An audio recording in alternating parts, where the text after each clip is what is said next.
اعوذ باللہ من الشیطان الرجیم بسم اللہ الرحمن الرحیم۔ تینوں حضرات، ہم امید کرتے ہیں کہ آپ خیریت سے ہوں گے اور اللہ کریم کے حضور دعا گو بھی ہیں کہ آپ سب کو خیریت سے رکھے۔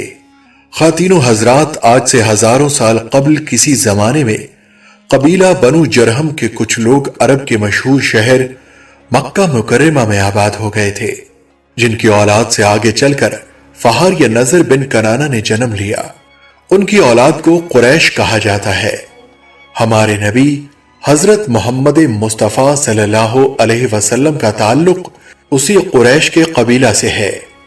آپ صلی اللہ علیہ وسلم 12 ربیع الاول 20 اپریل 571 عیسوی بمطابق یکم جیٹھ 628 بکرمی پیر کے دن صبح صادق کے بعد آفتاب نکلنے سے پہلے صبح کی نماز کے وقت اس دنیا میں تشریف لائے۔ 7ویں دن قربانی ہوئی، جس میں تمام قریش کو دعوت دی گئی۔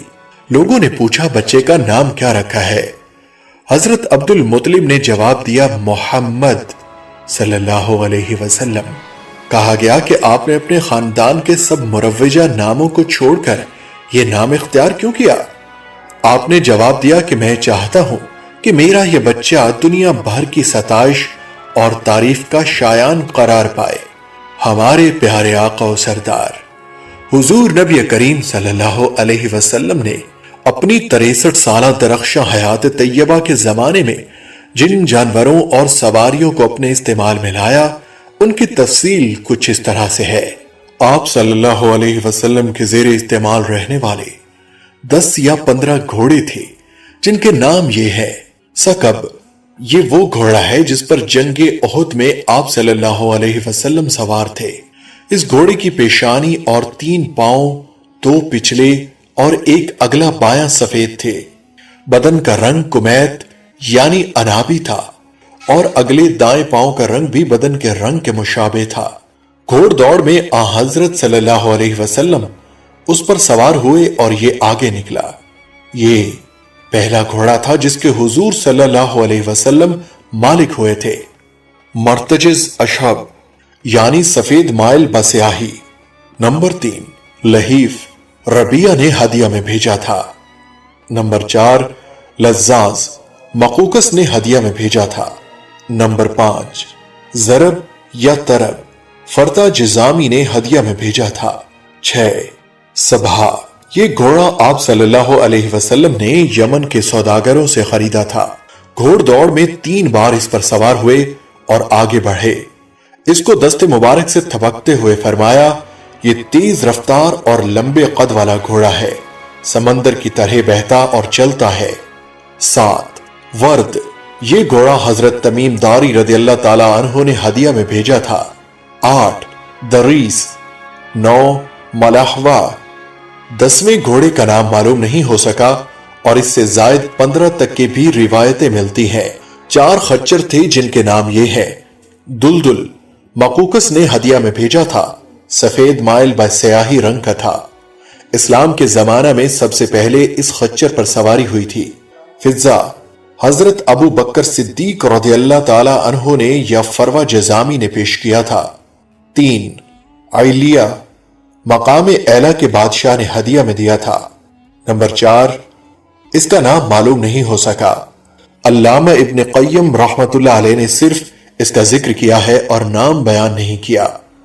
دومت الجندل کے بادشاہ کا ہدیہ تھا۔ ایک اونٹ تھا جس پر آپ صلی اللہ علیہ وسلم سواری فرمایا کرتے تھے۔ یہ اونٹ اصل میں ابو جہل کا تھا جو جنگ بدر میں مسلمانوں کے ہاتھ لگ گیا۔ اس کی ناک میں چاندی کا کڑا تھا۔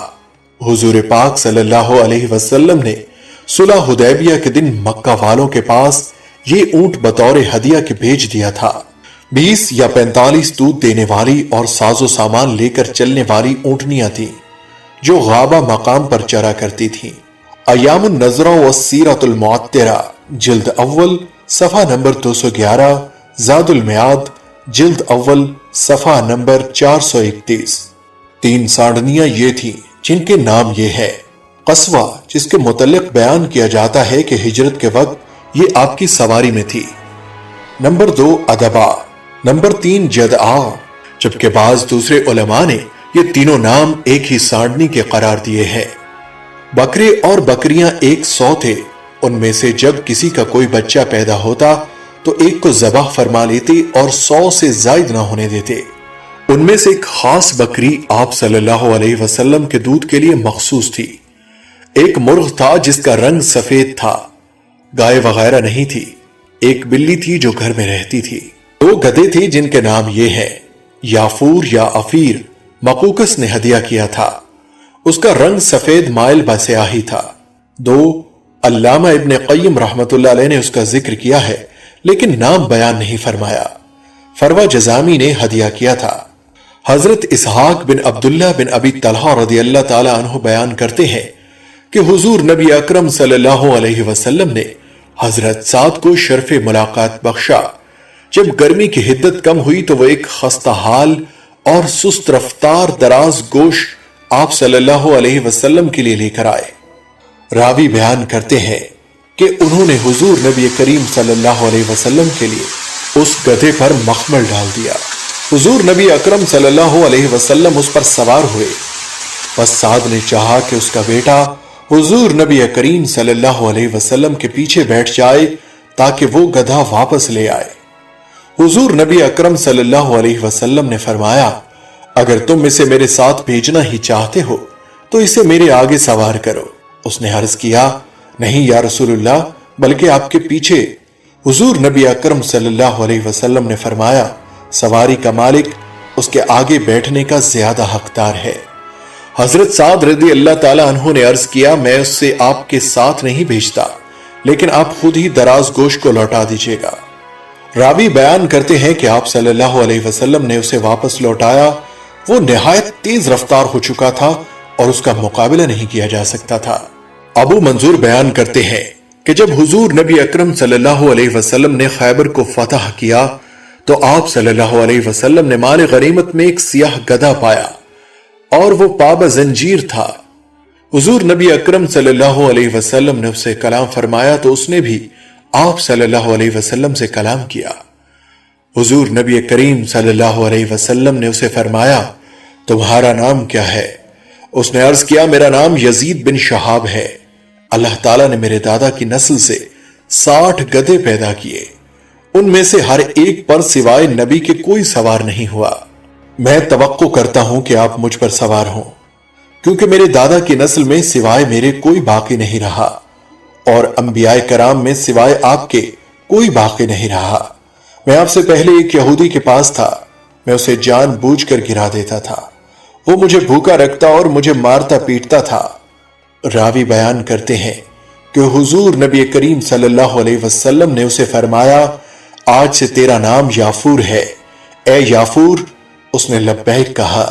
راوی بیان کرتے ہیں کہ حضور نبی کریم صلی اللہ علیہ وسلم اس پر سواری فرمایا کرتے تھے، اور جب اس سے نیچے تشریف لاتے تو اسے کسی شخص کی طرف بھیج دیتے۔ وہ دروازے پر آتا، اسے اپنے سر سے کھٹکھٹاتا، اور جب گھر والا باہر آتا تو وہ اسے اشارہ کرتا کہ وہ حضور نبی کریم صلی اللہ علیہ وسلم کی بات سنے۔ بس جب حضور نبی کریم صلی اللہ علیہ وسلم اس دنیا سے ظاہری پردہ فرما گئے تو وہ ابو حیثم بن تیہان کے کنویں پر آیا اور حضور نبی کریم صلی اللہ علیہ وسلم کے فراق کے غم میں کود پڑا۔ وہ کنواں اس کی قبر بن گیا۔ دعا ہے کہ اللہ تعالی ہمیں بھی نبی کریم صلی اللہ علیہ وسلم کی کامل محبت نصیب فرمائے، آمین ثم آمین۔ السلام علیکم ورحمۃ اللہ وبرکاتہ۔